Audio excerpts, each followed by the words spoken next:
নমস্কার, হরে কৃষ্ণ। আজকে আমি বলবো পৃথিবীতে কিভাবে শাঁখ এলো। দাপর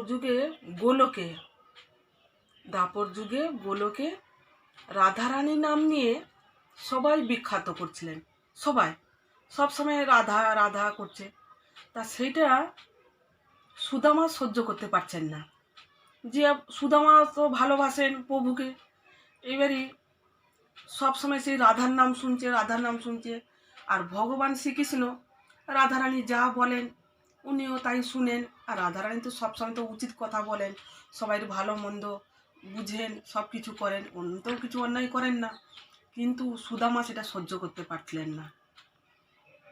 তাই রাধারানীকে একদিন সুদামা অভিশাপ দিলেন যে সবসময় রাধা রাধা রাধা দা আমার আর ভালো লাগছে না, আমি তোমাকে অভিশাপ দিচ্ছি, তুমি 100 বছর আমার প্রভুর কাছ থেকে তুমি আলাদা থাকবে। তখন রাধারানী পৃথিবীতে মনুষ্য রূপে জন্ম হলেন, বিশ্বভানু সুতপা দেবীর মেয়ে হয়ে জন্মগ্রহণ করলেন। এটাও তারপরে ভগবান প্রভু কি করবেন, উনিও বলেন যে রাধা যখন চলে গেল আমি আর কি করব, আমিও চলে যাব। তখন সুদামা বলছেন যে প্রভু, আমি তো ভাবতে পারিনি, আমি বুঝতে পারিনি যে রাধা ছাড়া যে আপনি যে এতটা কষ্ট পাবেন, আপনার মনে এত কষ্ট হবে, আমি তো ভাবতে পারিনি। তুমি যখন চলে যাবে পৃথিবীতে মানুষ রূপে জন্ম নেবে, তাহলে আমি থেকে কি করব? আমি তো তোমায় ছাড়া তো আমি থাকতে পারবো না। তুমি আমাকে কিছু একটা অভিশাপ দাও, আমি যেরকম মর্ততে গিয়ে জন্ম হই আর তোমার সেবাতে যেরকম আমি থাকতে পারি। তখন প্রভু বলছেন এটা কি করি হয়, না দিতেই হবে। তখন প্রভুর হাত পা ধরে কাঁদে, কান্নাকাটি করে, এরকম করে। তখন প্রভু বলেন ঠিক আছে, আমি পৃথিবীতে মনুষ্য রূপে জন্ম নেব মা দৈবকী কোলে।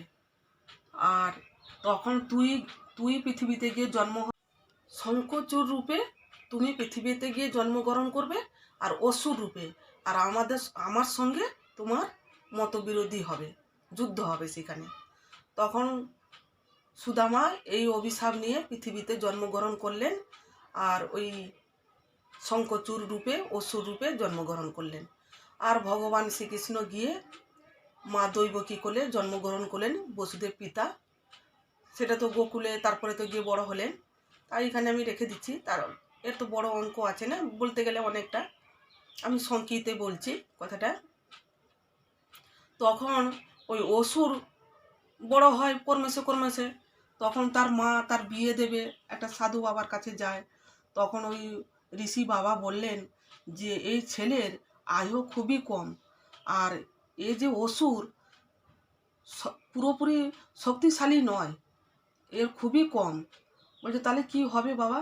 তখন বললো যে একটা সতী নারীর সঙ্গে যদি বিয়ে দাও, তাহলে তার শক্তি দ্বারা শক্তিশালী অসুর হয়ে উঠবে, আর সব কিছুও পাবে, আর আয়ুটাও তার বেশি হবে। হ্যাঁ, তখন এই কথাটা যখন বললে, তখন ও সতী নারীর খুঁজে দেখে বিয়ে দিলেন তুলসীর সঙ্গে। তুলসীর একটা কাহিনী আছে, আপনারা যদি শুনতে চান লিখে জানাবেন, আমি বলবো যে তুলসী কোথা থেকে সৃষ্টি হলো, বা তুলসী আগে কে ছিল, কেন বৃক্ষরূপে পৃথিবীতে এলো, তারও একটা কাহিনী আছে। তা তুলসীর সঙ্গে বিয়ে দিল। তা তুলসীর সঙ্গে বিয়ে দেওয়ার পরে তা তুলসী সবসময় ধ্যানে বসতো, আর সেই ধ্যানের যাহা কিছু ফল হতো সেটা শঙ্খচূড় উপরে পড়তো। আর শঙ্খচূড় সেই শক্তি নিয়ে দেবতার সঙ্গে যুদ্ধ করা শুরু করে। মানে স্বর্গেতে গিয়ে ইন্দ্রদেবের সঙ্গে যুদ্ধ করা, এ দেবতার সঙ্গে যুদ্ধ করা, সে দেবতার সঙ্গে যুদ্ধ করা, স্বর্গ নিয়ে নেবে। তারপরে তোমার কৈলাসে গেছে, শিবের কৈলাস নিয়ে নেবে, শিবের সঙ্গে যুদ্ধ করছে। তখন নানা রকম অত্যাচার শুরু করে, তার যারা কেউ দেবতারা বাঁচতে পারছে না, টিকতে পারছে না। তখন ভগবান শ্রীকৃষ্ণ কথা দিয়েছিলেন যে তুলসী আগের জন্মেতে ছিল বৃন্দা দেবী, সে ভগবানকে ভালোবেসেছিল বিয়ে করবে বলে। তাই কথা দিয়েছিলেন যে তোমার আশা পূর্ণ হবে, এই জন্মে নয়, পরের জন্মে। তখন ওই শিব আর এই ভগবান শ্রীকৃষ্ণ যুক্তি করে ওই তুলসীর ভগবান সতী নষ্ট করেছিলেন। এই সতী নষ্ট করার পরে তা অসুরের মৃত্যু হয়, মানে শঙ্খচূড়ের মৃত্যু হয়, ওই ভগবানের হাতেই মৃত্যু হয়। কেননা সতী নষ্ট না করলে পতি কোনোদিন মরে না। তাই জন্য সবাই বলে না যে সিঁদুরের জোরে তার স্বামী বেঁচেছে। সত্যিকারই মানে তুলসীর জোরে ওই শঙ্খচূড় বেঁচেছিল বা তার শক্তিশালী হয়েছিল। তারপরে ওই সতী নষ্ট করলেন ভগবান, তাই জন্যে শঙ্খচূড় মৃত্যু হলো। আর সেই শঙ্খচূড় মৃত্যু হলো, আর তখন তুলসী বুঝতে পারলেন যে তুলসী যখন শঙ্খচূড় মৃত্যু হয় তখন পরে মানে শঙ্খচূড় ডাকছে তুলসী তুলসী করে ডাকছে, তখন বলছে তুলসী তুলসী করে বাইরে কে ডাকছে, আর আমার কাছে বা কে? তখন দেখছে যে তুমি তাহলে কে? তখন বলছে যে আমি কৃষ্ণ। বলছে কৃষ্ণ তুমি আমাকে আমার সতী নষ্ট করলে, তুমি আমার সঙ্গে তুমি ছিলে, আর তুমি আমার সঙ্গে এরকমই বেইমানি করলে আর এরকম লুকিয়ে। তখন আর ভগবানকে বলতে কথাটা সময় দেয়নি যে তুমি আগের জন্মে আমাকে পেয়ে মানে আমাকে চেয়েছিলে বিয়ে করার জন্যে, স্বামী রূপে গ্রহণ করবে বলেছিলে, তাই জন্যে আমি এর জন্মেতে তোমার সেই আশা পূর্ণ করলুম। সেই কথাটা তুলসীকে আর বলতে ভগবানকে সময় দেয়নি। তখন তুলসীর আগেতে কি করে অভিশাপ দিয়ে দেয়, দিয়ে কৃষ্ণ আমি তোমাকে অভিশাপ দিচ্ছি, তুমি আজ থেকে পাথর হয়ে যাবে। তাই জন্য ওই শিলামূর্তি নারায়ণ ওই তুলসী অভিশাপেতে। আর রাধাকেও অভিশাপ দিয়েছিলেন, রাধাও গিয়েছিলেন কিছু সহযোগিতা করার জন্য তুলসীকে, তার স্বামীর প্রতি বিরোধা কিছু জানানোর জন্য, যে তোমার স্বামী এই ভগবানকে অত্যাচার করছে, এই দেবতাকে অত্যাচার করছে, বা তোমার মানে ওই পৃথিবীতে যে মানুষ যারা আছে সেখানকার প্রজাদেরকে তাদেরকে অত্যাচার করছে, তাদেরকে মারধর করছে, সেই সব তার মনের মধ্যে জাগানোর জন্য, যে তুমি এমনই শক্তি তুমি দিচ্ছ তোমার স্বামীকে, আর সেই শক্তিতে এত মানুষের অত্যাচার করছে, এটা কি তুমি ঠিক করছো? সেটা তুলসীকে জাগানোর জন্যে রাধারানীও ছত্রবেশে গেছিলেন ওদের বাড়িতে। তখন রাধারানীকেও অভিশাপ দিয়েছিলেন তুলসী, যে তুমি আমার সঙ্গে ছলনা করলে আর কৃষ্ণও ছলনা করেছো, কৃষ্ণকে অভিশাপ দিচ্ছি পাথর হয়ে যাও। আর রাধারানীকে অভিশাপ দিলেন যে তুমি কৃষ্ণর কাছ থেকে প্রেম ভালোবাসা তুমি পাবে না, আমার স্বামী যেরকম মৃত্যু হয়ে গেল, আমি যেরকম পেলুম না, বিধবা হয়ে গেল, আর তুমিও কৃষ্ণকে পাবে না, আমিও তোমাকে অভিশাপ দিচ্ছি। তখন রাধারানীও কৃষ্ণ থেকে আলাদা হয়ে গেছিলেন। তাই রাধারানী জঙ্গলে বসে তপস্যা করেছিলেন বহু বছর। তারপরে এর আর অনেক ঘটনা আছে, আমি এইখানে রেখে দিচ্ছি, আর বেশি দূরে যাচ্ছি না, কেন এর পরেও অনেক ঘটনা আছে। তারপরে শঙ্খচূড় ওই অসুর রূপে মৃত্যু হলো, মৃত্যু হবার পরে সেই জন্মটা কি হবে? তখন প্রভুকে বলছে, প্রভু আমার তো অসুর রূপে তো মৃত্যু হলো, এর পরের জন্ম আমি কি করব? আমি তো তোমার চরণে আমি ঠাঁই পেতে চাই, তোমার সেবাতে যেন আমি যুক্ত থাকি। তখন বলছে আমি এই কথাটা বলতে পারো না, তুমি কমলা কাছে যাও। কমলা হচ্ছে নারায়ণ লক্ষ্মী, ওই লক্ষ্মীর ভালো ভালো নাম, মানে নারায়ণ ভালোবেসে বোধহয় বলেন যে কমলে। তা তখনও উনি বললেন যে তুমি পৃথিবীতে গিয়ে সমুদ্রে গিয়ে তোমার এই দেহ তুমি ত্যাগ করো, সেইখানে তুমি শঙ্খ রূপে তুমি জন্মগ্রহণ করবে, আর সেই শঙ্খ ভগবানের নারায়ণের হাতে থাকবে, আর পৃথিবীতে মঙ্গল শঙ্খ বলে তুমি পৃথিবীতে সবাই ঘরে ঘরে থাকবে। তাই জন্য আমরা যে কোনো শুভ কাজে শুরু করার আগে, ধরো একটা বিয়ে বাড়ি বা যে কোনো জিনিস বা পুজো করা শুরু করার আগে আগে শঙ্খধ্বনিটা দেওয়া হয়। এটা কিসের জন্যে? না ভগবানকে জানানোর জন্যে।